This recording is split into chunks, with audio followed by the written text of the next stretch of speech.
अस्सलामुअलैकुम दोस्तों, क्या आप जानते कि चांद पर गोल्फ क्यों खेला गया था? और दोस्तों, आज आपको हिस्ट्री की बहुत ही रेयर दो फोटोग्राफ्स को दिखाने वाला हूं। दोस्तों, ऐसी अमेजिंग और इंटरेस्टिंग फैक्ट्स आप आज की वीडियो में जानेंगे। तो चलिए दोस्तों, शुरू करते हैं बिना किसी देरी के आज का ये अमेजिंग सफर। नंबर 1, दोस्तों क्या आप जानते कि चांद पर गोल्फ क्यों खेला गया था? असल में दोस्तों, बहुत ही कम लोग ये जानते होंगे, लेकिन 6 फरवरी 1971 में अपोलो 14 मिशन के एस्ट्रोनॉट शेफर्ड और उनकी टीम ने सबसे पहली बार मून पर गोल्फ को खेला था, और इसलिए गोल्फ चांद पर खेले जाने वाला अभी तक का ऐसा स्पोर्ट बन गया है जो चांद पर भी खेला गया था। लेकिन आखिर ऐसा क्यों किया गया था? तो दोस्तों, इसकी सबसे मेन रीजन चांद के एटमॉस्फेयर को समझना था, जिसकी वजह से एक्सपेरिमेंटल पर्पज से ही एस्ट्रोनॉट ने चांद पर गोल्फ को खेला था। एक्चुअली वो लोग ये देखना चाहते थे कि अगर नॉर्मल पावर से किसी भी गोल्फ बॉल को चांद की सतह पर हिट किया जाए तो आखिर वो बॉल किस तरह से रिएक्ट करेगी। अभी जो आप अपनी स्क्रीन पर वीडियो क्लिप को देख रहे हैं, उसमें आप क्लियरली ये देख सकते हैं कि 1971 में शेफर्ड और उसकी टीम मेंबर्स ने चांद पर किस तरह से गोल्फ को खेला था। और अमेजिंग बात यह है दोस्तों कि साल 2010 में इस वीडियो क्लिप से कैलकुलेट करके ये पता लगाया गया था कि गोल्फ बॉल को हिट करने के बाद 70 सेकंड तक हवा में चल रही थी और बॉल ने चांद पर अप्रोक्सीमेटली 4000 मीटर का डिस्टेंस कवर किया था। और अगर ये डिस्टेंस अर्थ पर रिकॉर्ड होता तो ये नया वर्ल्ड रिकॉर्ड बन जाता। सो फाइनली दोस्तों, अब आप जानते हैं कि चांद पर गोल्फ को क्यों खेला गया था। नंबर 2, दोस्तों अभी जो आप वीडियो क्लिप देख रहे हैं, जैसे एक नॉर्मल कॉपर वायर को सेल पर रखकर कुछ इस तरह से फेंकता है तो वो कॉपर वायर खुद ब खुद ही कुछ इस तरह से रोटेट करने लगती है। लेकिन आखिर ये कॉपर वायर इस तरह का अजीब रिएक्शन क्यों कर रही है? तो दोस्तों, कोई भी सेल डायरेक्ट करंट को प्रोड्यूस करता है, यानी कि सेल से प्रोड्यूस होने वाला करंट एक ही डायरेक्शन में फ्लो करता है। तो दोस्तों, जैसे ही किसी कॉपर वायर को सेल के पॉजिटिव और नेगेटिव चार्ज से कनेक्ट किया जाता है तो करंट सेल के पॉजिटिव चार्ज से निकलकर नेगेटिव चार्ज की तरफ फ्लो करने लगता है, जिसकी वजह से वहां पर एक इलेक्ट्रिक सर्किट पूरा होता है और इसी के साथ सेल के चारों तरफ ही एक इलेक्ट्रिक फील्ड भी जनरेट होती है। लेकिन इस सब प्रोसेस में वायर की ये रोटेशन क्यों होती है? तो दोस्तों, इस रोटेशन की सबसे बड़ी वजह मैग्नेट है, जो कि सेल के नीचे रखी जाती है। और जैसे ही करंट सेल के पॉजिटिव चार्ज से निकलकर सेल के नेगेटिव चार्ज की तरफ फ्लो करता है तो इसी मैग्नेट के थ्रू सेल के नेगेटिव पोल तक पहुंचता है, जिसकी वजह से यहाँ पर एक मैग्नेट फील्ड क्रिएट होती है। और अमेजिंग बात यह है दोस्तों कि इस मैग्नेट फील्ड में भी पॉजिटिव और नेगेटिव चार्ज होते हैं, और यही वो वजह है जिसकी वजह से मैग्नेटिक फील्ड वायर को ऊपर की तरफ पुश करती है और सेल के इलेक्ट्रिक फील्ड वायर को नीचे की तरफ पुश करती है। और इन्हीं ऑपोजिट फील्ड फोर्सेस की वजह से रोटेशन जनरेट होती है, जिसकी वजह से कॉपर वायर कुछ इस तरह से बहुत ही मैजिकल वे में खुद ब खुद ही रोटेट होने लगती है। नंबर 3, दोस्तों आपने बहुत से स्केरी मूवीज या स्केरी सीरीज तो जरूर देखे होंगे, जिसमें आपको और ज्यादा डराने के लिए बहुत ही अजीब से साउंड इफेक्ट को चलाया जाता है। लेकिन क्या आप जानते हैं कि इस तरह के साउंड इफेक्ट को भी कभी भी एक ऑर्डिनरी इंस्ट्रूमेंट का यूज करते हुए जनरेट नहीं किया जाता। ऐसा सिर्फ इसलिए होता है दोस्तों क्योंकि ये साउंड इफेक्ट्स हाई फ्रिक्वेंसी पर फ्लक्चुएट करते हैं, यानी कि इस तरह के साउंड इफेक्ट की फ्रिक्वेंसी कभी भी एक जैसी नहीं रहती। और यही वो वजह है जिसकी वजह से सेपरेट चेंजेस की वजह से इन इफेक्ट्स को सुनने में बहुत ज्यादा डर लगता है। असल में दोस्तों, इस तरह के साउंड्स को वाटरफोन्स इंस्ट्रूमेंट की मदद से जनरेट किया जाता है, और ये इंस्ट्रूमेंट साउंड इफेक्ट की फ्रिक्वेंसी में चेंज लाने के साथ साथ उनमें एक इफेक्ट भी जनरेट करता है। तो दोस्तों, क्या आपने कभी इस इंस्ट्रूमेंट को कभी देखा है? तो दोस्तों, नहीं देखा तो मैं हुआ ही आपके लिए हाजिर हूँ। तो दोस्तों, सुनते हैं ये इंस्ट्रूमेंट की आवाज को।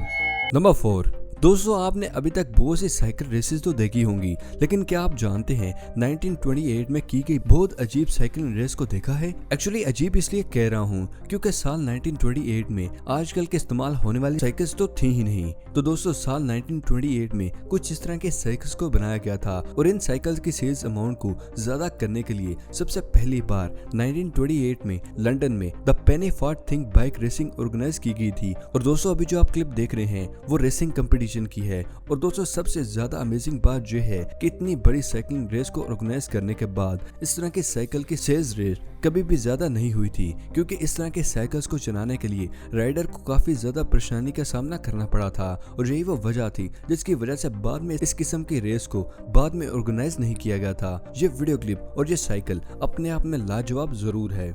नंबर 5, जब भी हम फिश का नाम सुनते हैं तो सबसे पहले हमें दो चीजें जहन में आती हैं, वाटर एंड स्विमिंग। तो दोस्तों ये है फ्रॉग फिश। ये फिश दुनिया के कुछ रेयर फिशेज में से ऐसी फिश है जो पानी में स्विम करने के बजाय कुछ इस तरह से वॉक करती है। और आप ये जानकर हैरान हो जाएंगे दोस्तों कि जब भी इस फिश को शिकार करने के लिए तेज स्पीड के साथ ट्रेवल करना होता है तो ये फिश वाटर फ्लो का यूज करते हुए पानी के अंदर तेज स्पीड से ट्रेवल करने के लिए जंप करके आगे की तरफ मूव करती है। और ये फिश चंद ही सेकंड में अपनी सराउंडिंग के अकॉर्डिंग अपनी बॉडी के कलर और शेप को भी चेंज कर लेते हैं। और यही वो वजह है जिसकी वजह से इस फिश को काफी ज्यादा यूनिक भी माना जाता है।